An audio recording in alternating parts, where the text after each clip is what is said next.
ಜಿಲ್ಲಾ ಪ್ರಶಸ್ತಿನೂ ಆಯಿತು. ಹೋದ ವರ್ಷ ಜಿಲ್ಲಾ ಪ್ರಶಸ್ತಿ, ಈಗ 4 ತಿಂಗಳಲ್ಲಿ ರಾಜ್ಯ ಪ್ರಶಸ್ತಿ.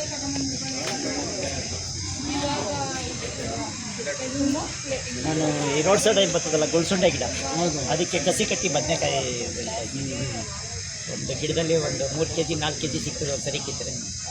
ಆಮೇಲೆ ಈಗಾಗಲೇ ಒಂದು 3 ವರ್ಷದಲ್ಲಿ ಏಣಿ ಹಾಕಿ ಕೀಳ ಥರ ಬೆಳೆದಿದ್ದೆ. ಎಲ್ಲ ಕೆಲಸ ಮಾಡ್ತಿದ್ದೆ. ಸ್ಟಾಕ್ ಅಷ್ಟೇ ಅಣ್ಣ, ಇನ್ನೂ ಬರಬೇಕಾ?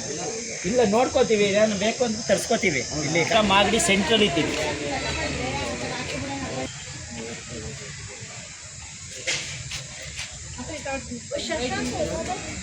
ಏನು ಕಳಿಸ್ಕೊಡ್ತಾರೆ? ಡೀಟೇಲ್ಸ್ ಕಳಿಸ್ಕೊಟ್ರೆ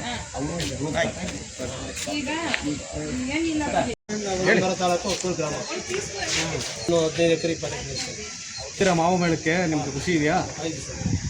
ಇಲ್ಲ ಸರ್, ಸುಸುಗು ಬರ್ತೀವಿ ನಾವು. ಮೇಲೆ ಎಲ್ಲಿ ಮಾಡಿದ್ರೆ ಚೆನ್ನಾಗಿ ಬಿಸ್ನೆಸ್ ಆಗುತ್ತಾ? ಎಷ್ಟು ಎಕರೆ ಇದೆ ಜಮೀನು ನಿಮ್ಮದು? 11-20 ಎಕರೆ. ಎಲ್ಲಿ ಅಣ್ಣ? ಒಕ್ಕೂರು ಗ್ರಾಮ. ಎಲ್ಲಿ? ಹೆಮ್ಮರ ತಾಲೂಕು ಒಕ್ಕೂರು ಗ್ರಾಮ. ಬಾದಾಮಿ ಅಂತ ಇದ್ದೀವಿ. ನಾಳೆಯಿಂದ ಸೇಂದೂರ, ರಸಪುರಿ, ತೋತಪುರಿ ಎಲ್ಲ ತರ್ತೀವಿ. ನಿಮ್ಮ ಬೇರೆ ಬೇರೆ ತಳಿದೆಲ್ಲ ತೆಂಗು ಇದೆ, ಬಾಳೆ ಇದೆ, ಎಲ್ಲ ಬೆಳಿತೀವಿ. ಎಲ್ಲ ಡೈರೆಕ್ಟ್. ಓಕೆ. ನಿಮ್ದು ಯಾವ ಜಿಲ್ಲೆ?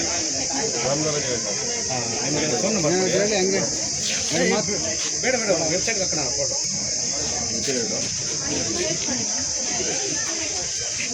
ಯಾವ್ಯಾವ ವೆರೈಟೀಸ್ ಇದೆ? ಬಾದಾಮಿ ಇದೆ ಸರ್, ಅಲ್ಲಿ ಟೋಕಲ್ ಜೈಕೇಶನ್ ಜೈ ಜವಾನ್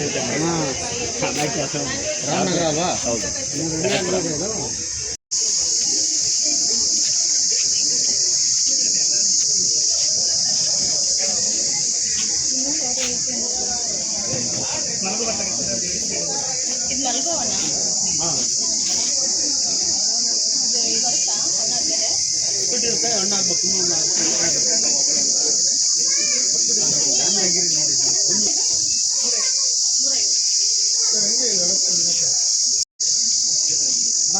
ಸರ್ 50 ಎಕರೆ ಇದೆಯಾ? 2,000 ಗಿಡ ಇರೋದು. 2,000 ಗಿಡ. ಒಂದು 50 ಗಿಡ ಐತೆ. ಮಲ್ಲಿಕ ಒಂದು 100 ಗಿಡ. ಮಾವು ಬಿಟ್ಟರೆ ಏನು ಬೆಳಿತೀರಾ ನಿಮ್ಮ ಜಮೀನು? ಸಪೋಟ, ತೆಂಗು, ಹಲಸು ಕೂಡ ಬೆಳಿತೀವಿ. ಇವತ್ತು ಪರವಾಗಿಲ್ಲ ಅನ್ಸುತ್ತದೆ. ಸ್ಟಾರ್ಟಿಂಗು ಮುಂದೆ ವೈದ್ಯರು ಬಸ್ ಬೆಲೆ ಎಲ್ಲ ಯಾವ ರೀತಿ? 150 ರೂಪಾಯಿನಾಗ ಮಾಡ್ತಾ ಇದ್ದೀವಿ. ಜಂಪ್ ಆಗಬೇಕು, ಏನು ಜಂಪ್ ಕಾಣಿಸ್ತಾ ಮಳೆ ನೋಡಿ ಸರ್, ಮಳೆಯಿಂದ ಕಣ್ಣಿನ ಸ್ವಲ್ಪ ಸೈಜ್ ಕಡಿಮೆ ಬಂದೈತೆ. ತಮ್ಮ ಹೆಸರಲ್ಲಿ ಬೆಂಗಳೂರು ಬರ್ತಾ ಇದ್ದಾರೆ ಮೇಲೆ ತಾಲೂಕು ಮಂಡ್ಯ ಜಿಲ್ಲೆ. ಎಷ್ಟು ವರ್ಷ ಜಾಸ್ತಿ ಲಾಲ್ಬಾಗ್ದಲ್ಲಿ ಹೋಗ್ತೀವಿ. ಈ ವರ್ಷನೇ ಬರ್ತೀವಿ. ಓಕೆ. 7 ವರ್ಷದಿಂದ ಬರ್ತಾ ಇದ್ದೀವಿ.